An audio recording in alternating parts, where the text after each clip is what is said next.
Hello, hello, everyone. You listen to another episode of Let's Talk Sports with Tim McCain. I am here with Fredrick Cannon. He is the owner of Ascension Sports Consulting and also a part of Team Felton. How you doing today, sir? Doing good. Thanks for having me. Doing good, good, man. Thank you, man. Thank you. So, um, my first question to you is, when did you fall in love with sports in general? Probably about 4 or 5 years old. I've always been a big basketball fan, especially the ACC. I'm from a small town called Ruffin, North Carolina. So we didn't have cable until I got to high school. So I grew up on Raycom Sports. So anything dealing with the ACC, football, basketball, baseball, I was on it from the age of like 4 or 5 years old. And college, NBA, NFL, whatever. I was just locked in on it. I remember going with my mom to the grocery store just to get Street Smith's basketball magazines, and I would sit under the cart and try to memorize the names so I could look them up, who the top guys were. And I started doing that at like 4 years old. So I would say 4 or 5 years old, I fell in love with pretty much all sports at that point in time.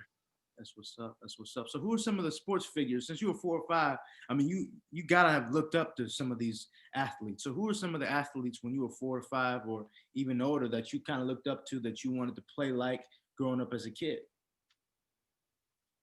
Yeah, I would say for baseball, it was definitely Ricky Henderson and Ken Griffey Jr. And probably a little bit of Darryl Strawberry. Those were the three guys that made me want to play the game. As far as basketball goes, of course, it was MJ when it came to basketball. But then in college, the person I probably tried to idolize the most or copy the most was Randolph Childress. That's probably my all-time favorite college basketball player is Randolph Childress. Okay, that's what's up. That's what's up. So, what was your first love? So you're a coach of basketball, but baseball was your first. Mhm. Yeah, so the area I grew up in, baseball was just the primary sport. Everybody played. All the parents played baseball, softball, and it was just kind of what you did. That would be pickup baseball games where I was from.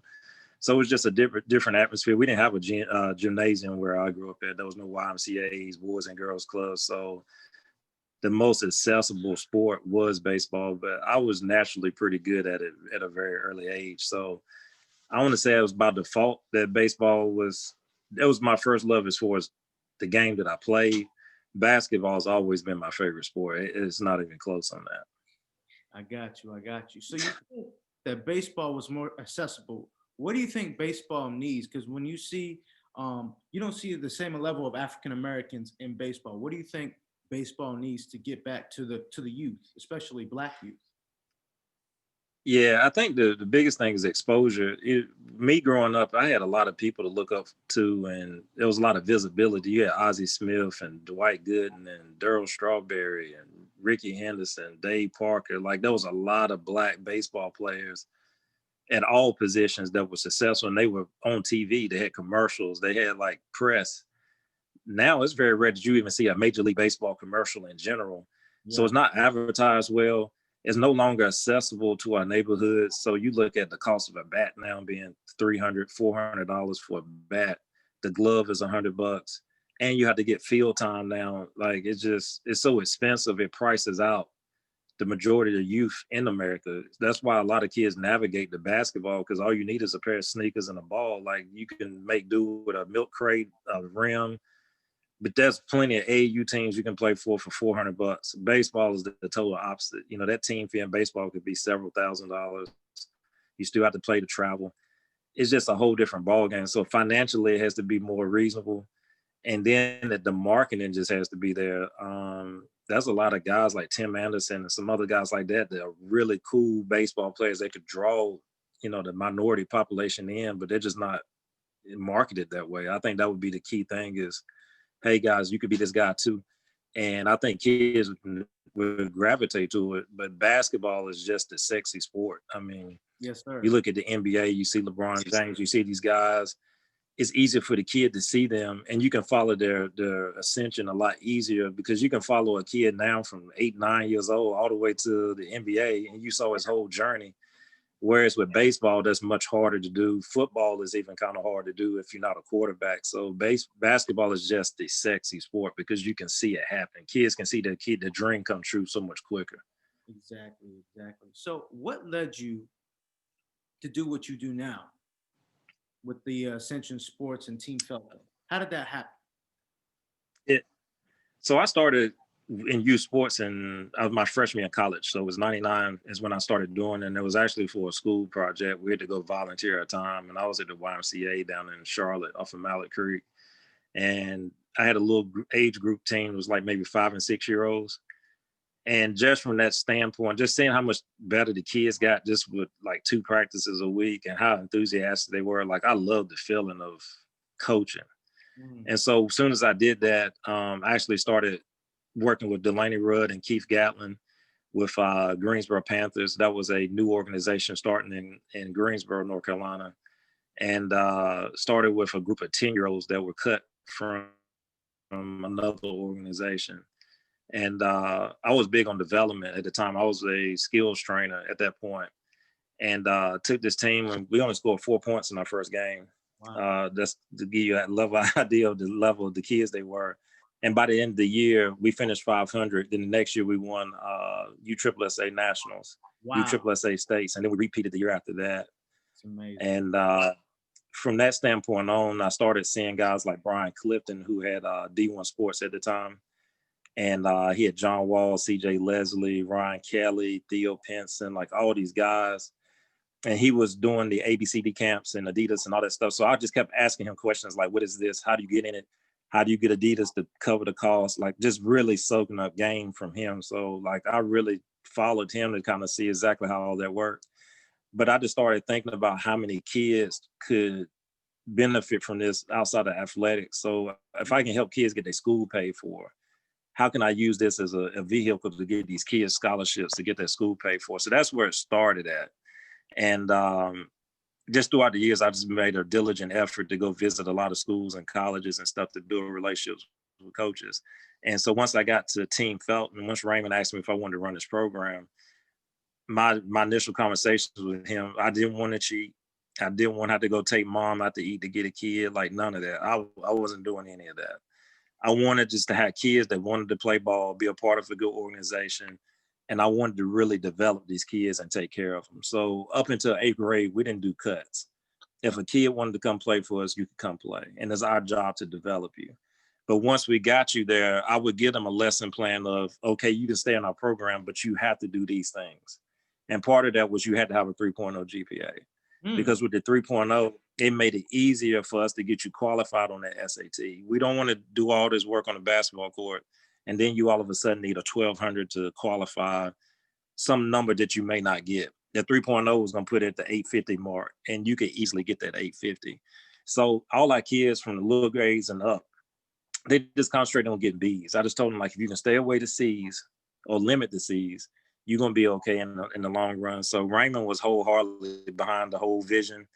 And every kid, our first graduating class was 2015. And 2020 was our last, and every kid went to school on scholarship. So it just, for me, I just wanted to prove that you could take kids that just had a passion for the game and get them across the finish line if you put a real plan together for those kids.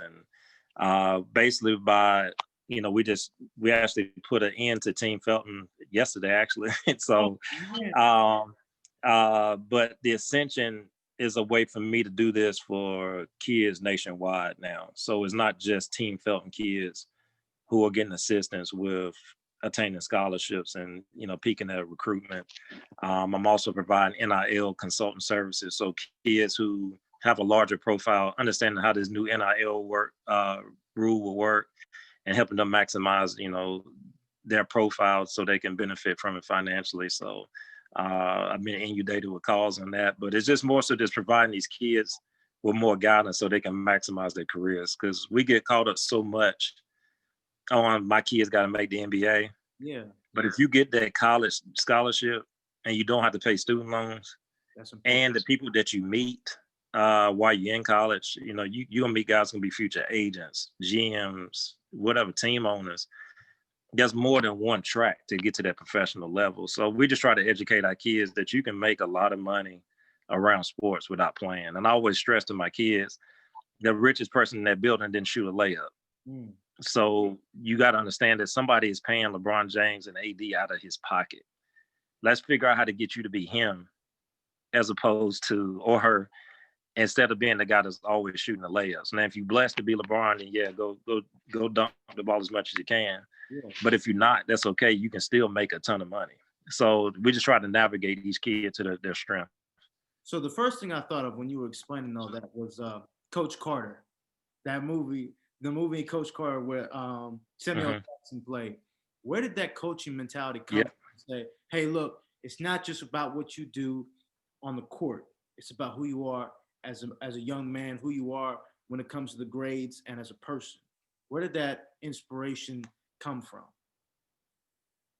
I don't know if that was a true inspiration from it, but I just felt like as an athlete, growing up where I grew up at, there wasn't a lot of people reaching back. It was just kind of like everybody just stopped at high school. It was like, man, we won state, so we did this, and that was it. And for me, I just didn't believe that had to be it. And as I got more exposed, obviously the push for no student loans came from the fact that I had to pay them. And I have 2 bachelor's degrees and I have a master's degree. But I know for me, it's going to be a focus for me to get all of that paid off. So I'm telling the kids, like, I had to learn the hard way, but it was a necessity. I had to do this to kind of change things for myself. But for you guys, I don't want y'all to have to do that. So that's where that focus came from. I just didn't want to see kids have to do it if they didn't have to. But as far as making them better people, I work in a field now where I see people from all walks of life, millionaires to, you know, the poorest of the poor. And a lot of the difference is just mentality. I'm almost 40 years old, and it still feels good for somebody to tell me that I did a good job or I'm proud of you. And there's so many of our kids who don't get that. They just get the kicks and the lashings. And he ain't that good. He too short. He too slow. He too skinny. We constantly beat down the kids with what they can't do. That's obvious. But as soon as you speak life into a kid, man, you can just see the whole outlook on life change. So for me, I just set the goal as, look, we're gonna get you to school. And I always told them I wanted to take the pressure off of them. So I would tell them, like, if you don't get a scholarship, I failed you. You know, you didn't fail me, I failed you if you don't get a scholarship. I just wanted my kids to go play. And I could just see the difference in those kids' mindsets. They wanted to do more. They believed they could do more. And that was my biggest thing. Because I think if you can do that, I think the kids would be good husbands one day. I think they'll be good, good coaches, good mentors, whatever they decide to be. I think they'll be successful at it just because there won't be a lack of confidence there. And I hope they pay it forward. So that's kind of where it came from to me. I just want them to be good people. Yes, sir. Yes, sir. So, what is it like knowing how you change people's lives and they acknowledge that and they say, "Coach, if it wasn't for you, I wouldn't be this way," or "I'm so glad that you inspired me to be better." How does that make you feel as a coach and as a person? It definitely makes you feel good. I'm a spiritual guy, so for me, I always tell people, like, I'm not supposed to be who I am. As far as if you just look from the outside looking in, like, so I was a better baseball player. I was from an area of the country that was super rural. There wasn't a lot of opportunities, and I've been able to meet all these great athletes and help these kids. So I always tell people, like, for me, I think God chose me to do this. So it's not something where I can just say, look, I made a concerted effort and this is what I was going to do. I just always had like a strong feeling of, of I'm here to help. And I just happen to have a great relationship with kids. Like, I just always been able to reach kids that other people said they couldn't be reached. And I took pride in that, and I've been good at building relationships with people. I try to be genuine in the people that I give my time to. And when I decided to give it up yesterday, as far as the team Felton, it wasn't so much because anything. It wasn't because anything was wrong. It was just like I was ready to cast a bigger net, and so was Raymond at the same time. So we still gonna work together, but we'll be able to help more people than just the kids in this region. But I still feel like it's spiritually led. Like these opportunities that I've been able to do, travel around the world and all this stuff, like it wasn't supposed to happen for me, but it did. And I just feel like that was God's way of kind of leading the way he wanted me to go. Yes, sir. Yes, sir. So, what will Frederick Cannon Essential Sports do in the future? What are you guys planning to do? What? Yeah. So the primary thing right now, I still help high school kids get their recruitment profiles together. That's a small piece of what we do. I primarily focus on the college athletics. So I help kids who are interested in the transfer portal. I kind of do the research for you to let you know what your market looks like before you put your name in. That way you don't jump out there and jump in a transfer portal and nobody's looking for you. So I do that. Also help you narrow down your situations based on the relationships I have with the coaches to put you in the best situation. I'm also going to be doing some player management for some guys that's going through the NBA and NFL draft process right now. And I'll be helping them with their day to day, especially through their first or second year, just helping them kind of get established as young men, finding a place to live, based that type of advice. So I'm also helping coaches, assistant college coaches get into different positions by working with different search firms. So it's basically going to be a marketing and PR firm for athletes and coaches. So that's the long-term plan for me. And if other opportunities come up or God leads me in another direction, then I'll definitely do that as well. Yes, sir. Yes, sir. You talked about how like you would give young kids chances to prove themselves when other people wouldn't give them that chance. Just take us there. What is it like? And how do you deal and handle a kid who's been through it? You know what I mean? They don't necessarily trust adults. So they don't really trust you at first. Like how do you have the patience to deal with somebody who's been through life situations? Well, it's not so much to have patience to deal with it. I just kind of address the kid. And I'll put it this way. I think there's a cutoff point as well. Like if the first contact I have with a kid is like 17 or 18, I don't really take on those battles because just in the length of an AAU season, there's not enough time to set that kid up and enough stability to change his mindset. But what makes me mad is when I see somebody that's 10, 11 years old and people are like, oh, you can't reach him. Wow. He's 10 or 11. Like we can't give up on the kids at 10 years old. Like you setting the kid up for failure. This kid is crying for help but doesn't know how to ask. Or their environment is in a situation where all he sees is one or two things. So it became normal to him. Our job is to show him that it's not normal. I'm not telling you there's anything wrong with your environment, but there's more to it. You have a choice.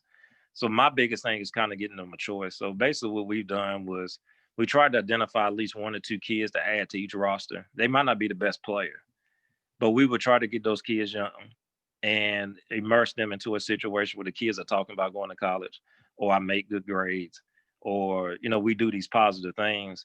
And then when we take them on the trips, we just try to show them more. We always made a point of emphasis to make sure every kid in our program got a chance to fly. And the biggest thing for me with that is I didn't take my first flight till I was like early 20s. But once you can get off an airplane, you realize that you can get anywhere in the world that you want to if you know how to get through an airport. So we always try to make sure the kids would fly. We try to put them on a train at least one time. And if we had the opportunity to, we try to get them on a boat. So my main thing was just letting them know there's forms of transportation that can get you anywhere in this world if you want to. You just can't be scared to get on it. So when we did it as a team, I remember the first time we flew to New York, we flew into Jersey, took the train from Jersey to Madison Square Garden, and we took the subway back and forth to the games that weekend. And we had a kid, Adrian Delph, he's actually at Appalachian State now, and he's from Kings Mountain, North Carolina, which is a really rural area. And I bet you the first 15 minutes that we stepped out of Madison Square Garden, his head was just looking straight up in the sky. And he couldn't believe like how big the buildings were, how many people there were. But the kids were just like, man, there's so many people walking. It was just a different lifestyle. But once we showed them that, when we had to fly to LA like 2 weeks later, the kids walked through the airport like it was second nature. They knew how to get their bag, their luggage. They knew how we was gonna get the Uber cars to get us to the house we were staying in. So like you just see the kids now, you unlock something in them. So my main thing was just showing these kids that quote unquote were not able to save is that you can unlock your life by just traveling and seeing more than what you see in a 3-4 mile square radius. And that's the easiest thing. And then as far as the trust, I'm a zero tolerance guy. Like I'll let you know, I'm not gonna scream and yell at you. I always tell the kids, I'm not your father. It's not my job to raise you. I'm just supposed to be able to give you nuggets. And someday it's going to make sense to you. But if you get a D, or I find out you cussing at your mom, putting hands on people, selling drugs, got guns, you can't be in this program because I'm not putting you in no airplane and I got to worry about if you do something stupid and mess this up for everybody else. So I let them know, look, we're going to take care of you. You ain't got to worry about food, none of that. We can cover that for every single kid. The only thing you got to do is get your grades up and not get in trouble. And I got you. And for some kids, that was enough. If it wasn't enough, then they didn't stay in our program. But at least they know somebody was willing to give them a chance. And I think some kids just want somebody to give them that chance. Yes, sir. Yes, sir. So another question I have for you is, like you were saying earlier, how like in baseball and in football, unless you're like a quarterback when you're really young, they're not gonna always check for you. But in basketball, you could be 8, 9 years old and be on ESPN's top 100. Let's say Right. there's a kid and you're coaching him and he's a part of that 100. Maybe he's the number one ranked player in the nation. He's 8 years old. How would you keep him inspired or motivated? Because he might be like, well, I don't need to work on my game as much because I'm the number one ranked player on ESPN. How would you handle that situation? The way we always handle this situation is we played those kids up. So if you were 15 and under, like Joey Baker, that's at Duke now, Joey never played his age group because if he had played his age group, he would have dominated his age group just based off his size. He was 6'7" in the eighth grade, ninth grade. So he could have stayed in his age group and just dominated. We played him on 17 and under, and he started. And Joey still averaged almost 17 points a game as a starter, as a ninth grader. That motivates him because if he didn't do that, he was gonna get killed out there on the floor. So we didn't let you just dominate. If we watched a young kid play at 10 years old and he's scoring 40 points a game, we're gonna move him to 11. And at 11, if he's still scoring 30, we're gonna move you to 12 until you're scoring 15. Because now that's gonna allow you to find out exactly what you can't do well. The key is the parents have to buy into that though, because sometimes parents just want Johnny to score 40 points so they can post on social media Johnny had 40 points. So really, it's not the kid. A lot of times we just have to manage the parents because they think if Johnny's scoring 50 points at 8 years old, it means he's going to Duke. It doesn't. If he's not doing it at 18 years old, he's not going to college. So we have to let them understand you got a long way to go. Johnny's talented, but we're going to throw some obstacles in his way to make sure he, one, stays humble, and two, he keeps working. He has to understand he's not the best player in America. He's not LeBron James. The average kid isn't. But in the right circumstance, you can look like it. And so let's make sure we don't have fool's gold. We're going to play him up. And if he struggles, that's what we're going to leave him because he needs to struggle. Because when you get to college, everybody thinks college is going to be easy, and it's not. I don't care if it's Division I, D2, D3, NAI, it's hard. So let's make sure that he's ready for when it gets hard. And, that's the way we've always handled it. We're going to play everybody up. Our best 10 players is going to play on 17U regardless of age. Yes, sir. Yes, sir. So my last question to you is, what are your personal keys to success? If somebody asks you, what are your personal keys? What will your personal keys to success be? Being willing to, the key for me too is always be willing to learn. I'll either listen to a different podcast or audio book or read something every single night in my realm, something that interests me that can make me better. I do that every single day. Number two is nobody's ever going to outwork me in something that I have an interest in. If I decide to go play piano for the rest of my life, I guarantee you nobody would practice more than I would just because I don't want to let myself down. And then three, I would never compromise myself to, attain that goal. So I'm never going to shortcut it and get myself in a situation where I have to regret going through a process. So those are my key things. And then I always say, don't chase the money. I've never chased money in my life. I've always just went strictly off passion. And I feel like if you become the best at anything, you can monetize it. But I'm never just going to alter my route just for financial gain. I've just never done that. Yes, sir. Yes, sir. So where can people find your organization on social media? And you also have a podcast as well. That's correct. So if you can follow us at Essential Sports Consultant on every platform: Facebook, Twitter, Instagram. I'm Fredrick Cannon, Coach Cannon on Instagram, and Fredrick Cannon on Facebook and Twitter. And the Team Felton page will also continue to operate. It will show all of our current players that are in college and the pro ranks and stuff like that. So they'll be able to kind of go back and look at that. And the podcast, I actually have my first episode of the new season tonight.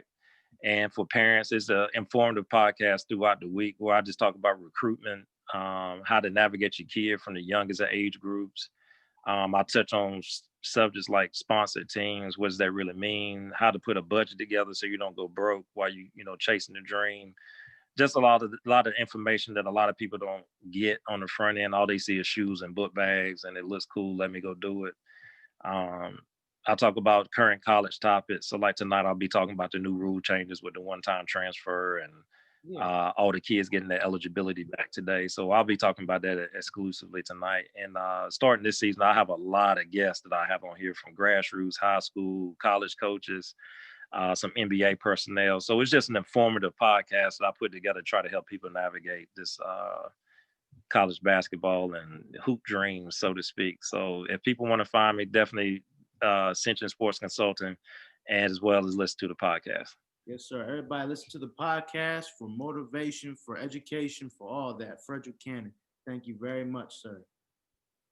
Thank you.